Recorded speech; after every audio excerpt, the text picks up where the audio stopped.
Amrish Baliga is joining in right now with his views. Amrish, thanks very much for taking out the time. Morning. Optimistic, looking at how we are, trending our way northwards to make that new record high?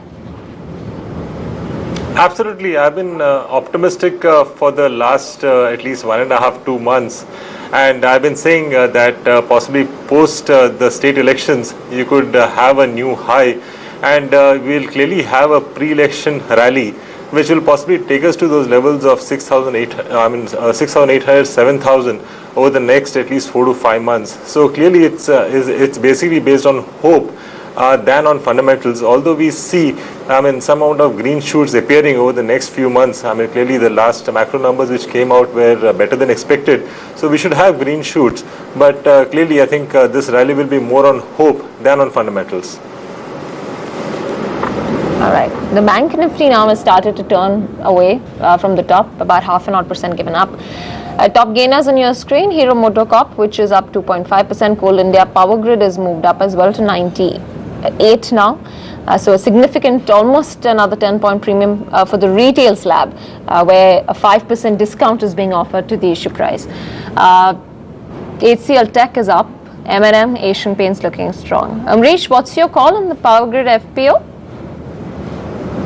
Power Grid FPO, clearly, the amount of demand which is there from the institutions, I think that will get reflected on the HNI applications also. And our feel is that possibly the HNI side will get oversubscribed anywhere between about 15 times to about 20 times. And that is also clearly reflected in the cash price today, which has actually shot up to levels of over 98. We feel that once the allotment process is over and the arbitrage positions get squared off, you could actually see the stock again moving back to those levels of about 110, 115 levels. So clearly it's a long-term buy right now. Long-term buy. For somebody who wants to make fresh investments right now, probably do some portfolio rebalancing, what is it that you would recommend? No, we are saying that, although you may have a core portfolio of IT, pharma and FMCG, but surely it is a time to start adding cyclicals, especially your commodities like metals. You should get into the infra space where clearly it's been beaten down for the last nearly 3 to 4 years. I think that's where you'll see the spark. And the cap goods space, although you've had a L&T move up quite smartly in the last month and a half, but still, there's a lot of scope for L&T to move up and also the other cap goods which are there. All right. Let's talk about value sectors right now and where price points are still not all that stretched, even in this current leg up. No, value proposition right now, I would say, the auto ancillary space, which has been ignored for quite a while.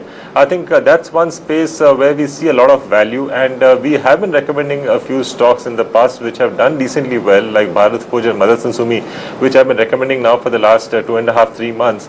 We have added Excite to that, which I had recommended about a year back along with CEAT. Talking of the replacement market theory, it's worked extremely well for CEAT, basically because the rubber prices have moved down, but that's not worked as well for Excite because the lead prices haven't really corrected. But we expect that to happen going ahead, and anyway, the replacement market is booming and should continue booming going ahead in the foreseeable future. Whereas Excite has stayed at the level where it was in the last 1.5 years. In fact, it has moved down to a certain extent to levels of about 114. I think at these levels it makes a lot of sense buying Excite because we see that outperformance coming from this stock over the next 5-6 months. Okay. Let's talk about the auto pack right now. Amrish, we had the November sales data coming out, and most of the numbers were disappointing. What's the way forward for, probably, do you see a meaningful pickup happening here? No, in fact, it's always a play between expectation and what you see in black and white. I think, most of us did not really expect great numbers from the auto pack. and it is not expected that the numbers will pick up at least in the foreseeable 1 or 2 months. So I think even the month of December, to a certain extent, January also could be dull. But with the green shoots appearing on the economy front, and at the same time, if you are looking at a stable government and better sentiments prevailing in the market going ahead, clearly the auto sales will start moving up, and that's what people will start discounting going ahead. So because of which we have not seen a major correction in the auto stocks despite the poor numbers, and this shows that basic confidence is there in the sector. So our top picks here are still Maruti and Tata Motors, but again the third one would be Mahindra and Mahindra. Got that. Sudden interest also in capital goods and power names. Capital goods specific to BHEL, which is now at 172. L&T saw a sharp move. It's crossed 1,000, now approaching 1,100 plus. So are these stocks little stretched on valuations? I wouldn't say they are stretched in valuations, but I would still prefer a L&T to a BHEL. I think BHEL people are picking up just because it's been beaten down too much. They seem to be seeing that, some amount of value in BHEL, but clearly BHEL cannot be a part of your core portfolio because, the sort of performance it has shown in the recent past vis-a-vis L&T in the same working environment.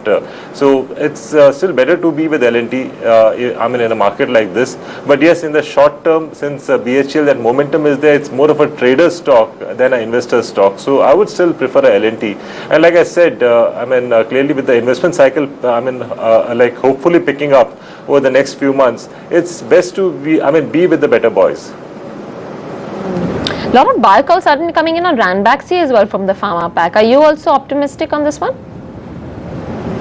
Ranbaxy, I think again it's a trading call. There has been a talk of a complete buyback by the Japanese promoter. So based on that, we have had that move from that 350, 360 levels. But I would possibly discount that because I think based on that rumor, that move has already happened. So I don't think one should be looking at buying fresh at these levels because again, the sort of adverse news which we've been hearing in the last at least the last 1.5 years as far as the US FDA is concerned. So I think if you have one more such news coming, you will again see the stock correcting. So I don't think one should be looking at buying at the current levels. Okay. You've got IRB infra on your list, GMR infra on your list, ICICI Bank, HDFC and L&T. You want to run us through target prices and why you like these names? No, something like a GMR, again, which has underperformed in the last 2 to 3 years, and they are in fact putting their books in order. They are putting their act together, like I said, with the investment cycle picking up, possibly you could have a GMR moving up to levels of about 30, 32, which is a decent about 45-50% sort of a return from here. Again, stocks like Axis Bank, HDFC Bank, ICICI Bank, which are there on our buy list, again, these form a part of the core portfolio. And again, here we don't expect a return of about 40-50% over the next, 9 to 12 months. But surely stocks like these will continue giving you that 25-30% sort of return year on year. As far as like a stock like IRB is concerned, yes, I think that will also outperform like GMR, and we are clearly expecting a return of about 45-50% from that stock over the next 6 months. Okay. Let's talk about a few other names and particularly focusing on the mid-cap end of the market right now. Any specific thematic moves that you're expecting?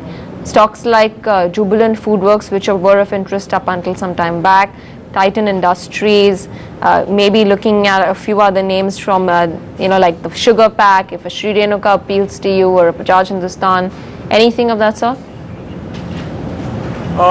Jubilant and Titan, we feel are more or less fully priced, and these are stocks which had performed decently well in pockets in the last 3 to 4 years.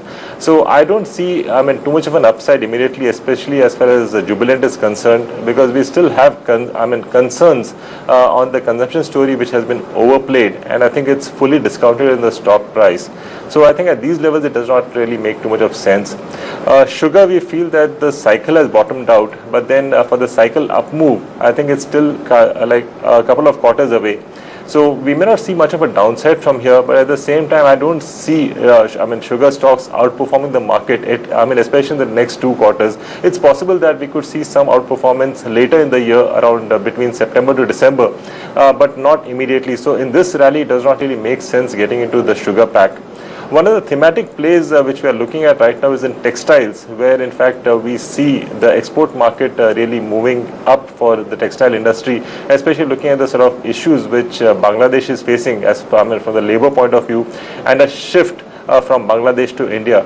And in that, one of the stocks which we are looking at is Himasinka Seed, which again we had seen an underperformance in the last 3 to 4 years. Again, they have put their act in place, and in fact, the last couple of quarters we have seen like a clear turnaround for that stock. So, in fact, at the current levels of about 50, I think one can look at buying it. Our first target is about 65. But I think in the longer term, when I say longer term, in this case, I'm talking of the next 15 months to 18 months, I'll not be surprised if we see levels of about 100 plus. Got that, Amrish. Thanks very much for joining in. Really appreciate Thank your you very time. much. So quick market comments coming in from Amrish Palika. We're taking a short break. We'll come right back in a few moments.